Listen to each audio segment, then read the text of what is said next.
Hello and welcome to another episode of How To with Paul Henderson. Today's video is going to be on another part failure that I had on my truck.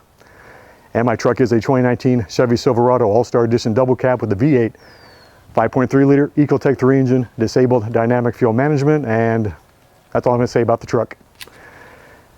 Anyway, my truck will be 5 years old in about 5 months. I have right now 54,000 miles on it. And about 3 weeks ago, I noticed on the ground, under the front end, some oil drops, maybe about the size of a silver dollar. I didn't think it was from my truck, so I didn't check for about a week. And then about a week later, I ended up crawling underneath the truck and looking at the skid plate, and there was some oil on that skid plate. And here's a picture of that. And as you can see, there is some definite oil leakage coming from somewhere on the front part of the engine. Now at, what was it? About 4 months after I purchased the truck, at about 5,737 miles, my lifters on the passenger side went out. So that was replaced. So I really was hoping that it wasn't anything to do with the engine, and luckily it wasn't. And I'm gonna go ahead and show you the pictures of what it was. So as you can see from the skid plate, you can definitely see the oil dripping onto the skid plate, and you can see some drops down at the edge of that skid plate. That's what was dripping down on the ground. Now a lot of times when I pulled into the driveway, I did back in, so therefore it wouldn't leak on that side of the driveway. It would just pull up. It would, the oil would accumulate probably somewhere in the pan, and then of course when I drove off, it would get all over the other skid plates.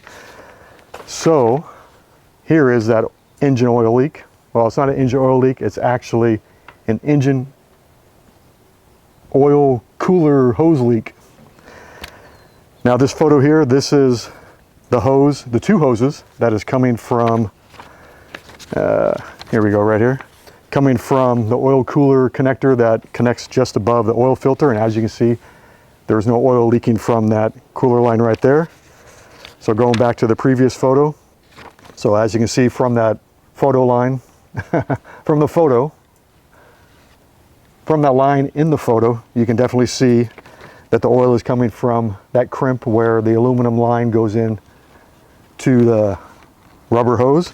And that rubber hose goes to, that photo is kind of deceiving because that hose is higher than this actual portion of the hose right here. So the oil is traveling down that hose and dripping from that other crimp, and that is dripping onto the skid plate and then dripping onto the ground. Well, come to find out, well, okay, so I took photos of it like you just saw. I took those photos to the dealership. They checked it out, confirmed that I was right. It was leaking from the oil cooler line. And that part is approximately $156 at the dealership. I mean, I could have bought it myself and did it, but it was under warranty. But I could have bought it for $95.48. Luckily, it was covered under one of the two warranties I have, either the factory warranty or the extended warranty that I had purchased, I think 8 months after I bought the truck, because I figured with that lifter failure, I better cover my ass and buy that extended warranty. So luckily it was covered. They did fix it, and hopefully that's it, and there won't be anything else going wrong. Just give you a little heads up. So I did an oil change at 48,000 miles on October 5th, 2023, and I didn't see any oil leaking at that time. It was, like I said, it was like maybe 3 weeks ago. The longest was maybe a month ago. That was when I saw the first drop, but I didn't think it was from my vehicle.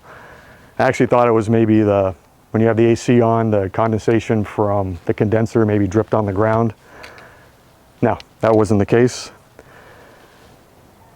Now there was 6 recalls that was done on this vehicle within the first year and a half. And during those recalls, which were just, one was a seatbelt tensioner recall, a bolt for the center seat belt, and then an alternator bolt. And there was 3 recalls to reprogram the brake system, or the brake module. And then at about 1.5 years after I bought the truck, they had to replace the infotainment screen and the 12-volt battery. Well, let me clarify that. The actual battery that's in the engine, the full-size battery, not some little 12-volt battery. Both of those went out, and that was the last issue I had with the truck until now. So thankfully it was covered. So if you have one of these trucks and you notice oil dripping from your skid plate in the front of the engine, chances are the crimp at the aluminum to rubber hose sprung a leak. Now luckily I noticed it in time, because it looked like quite a bit of oil had dripped onto the back side of that plate, and then from there it dripped out of the plate and got all it covered both. It was on the first plate. What do you call those again? It was on the first skid plate, and then of course as I was driving, it was traveling along the second skid plate. But it's fixed, so that's good. Anyway, if you like this video, tap the like button, tap the subscribe button, and the bell icon, and you get notifications as new videos come out. Well, that's it. There are no bloopers. I got it all in one take. And I will see you in the next video. Thanks for watching. Have a great day. And thanks GM for making another product that didn't last even 5 years. But luckily it was covered, so it's all good. See you next video. Bye.